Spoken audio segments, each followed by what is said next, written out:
No, joder. Es por allá, ¿ves?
Bardzo dobrze, właśnie my dzisiaj jesteśmy na wycieczce zorganizowanej, dlatego jesteśmy w górach i tu jest słaby internet, to nie wiem, jak będzie przerywało to dobrze.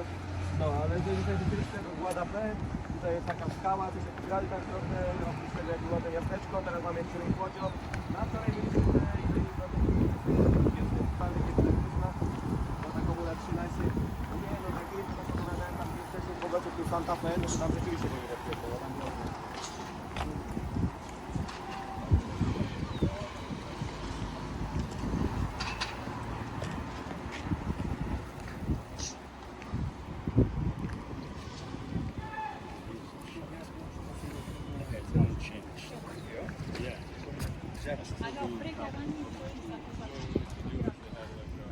Bueno, una vez más,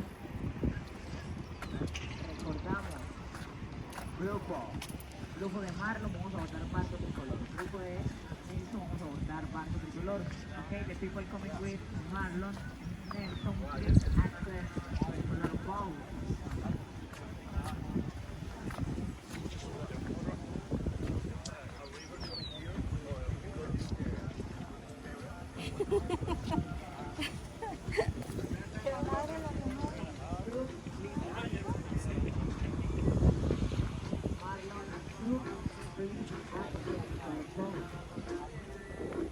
Está buena, quedo llorando un día, no me importaron sus penas.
necesaria la demolición y desplazamiento del casco urbano del Peñol, así como de diversas viviendas rurales, tanto en el Peñol como en Guatape. De hecho, cubre la cuarta parte del territorio de Guatape, construido en dos etapas, la primera terminada en 1972 y la segunda en 1979. Es el embalse de Colombia con mayor regulación. Los deportes náuticos se practican a diario en este lugar, además de paseos en lanchas a motor, motos acuáticas y yates. Es el cuerpo lacustre más extenso de Antioquia y uno de los ecosistemas lénticos más grandes de Colombia. Fue creado con la finalidad de generar energía eléctrica para el país. Good afternoon, everyone. Welcome to La Réplica Cruises. Right now we are navigating in the middle of the landscape, urban planning, and history. We are navigating in the embalsed Peñol Guatape Reservoir, sometimes called the Guatape Dam. It is a Colombian reservoir located in the east of the department of Antioquia, built by the public companies of Medellin. Its construction required the demolition and displacement of the urban center of El Peñol, as well as various rural dwellings, both in El Peñol and in Guatape. In fact, it covers a quarter of the territory of Guatape. Built in two stages, the first completed in 1972 and the second in 1979. It is the most regulated reservoir in Colombia. Water sports are practiced daily in this place, as well as rides on motorboats, jet skis, and yachts. It is the largest lacustrine body in Antioquia and one of the largest lentic ecosystems in Colombia. It was created with the purpose of generate electricity for the country. 11 mujeres diferentes. No todo era gratuito. A las mujeres lindas y adineradas les cobraba en especie. A los hombres hoy en día no se sabe.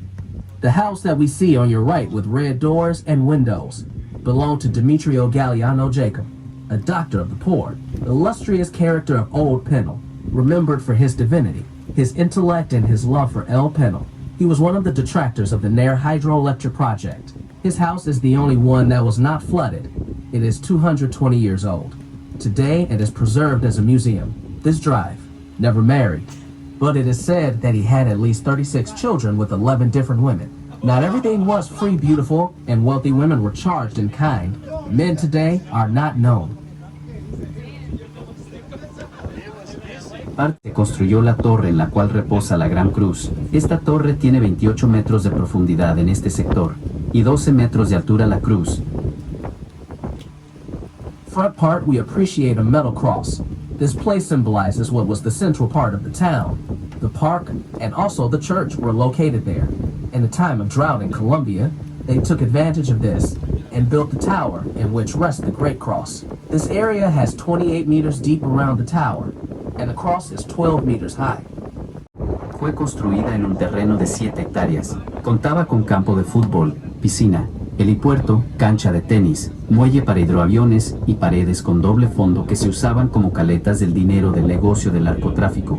La casa del líder del cártel de Medellín tenía un cuerpo de seguridad de 120 sicarios. En el año 1993, la finca de la Manuela fue bombardeada por un grupo delincuencial llamados los Pepes. Pepe significa perseguidos por Pablo Escobar. Hoy en día es perteneciente al Estado colombiano. Sí, señores, nunca llegó a ser habitada. En su tercera visita quería saber cómo estaba quedando, pero fue bombardeada. That property that we see in front of us in ruins was one of Pablo Escobar's favorite houses. That property has his daughter's name Manuela and was built on a 7-hectare plot of land. It had a soccer field, a swimming pool, a heliport, a tennis court, a dock for seaplanes, and walls with double bottoms that were used as coves for money from the drug trafficking business. The house of the leader of the Medellin cartel had a security force of 120 hitmen. In 1993, Manuela's farm was bombed by a criminal group called the Peps. Pepes means persecuted by Pablo Escobar. Today, it belongs to the Colombian state. Yes, gentlemen,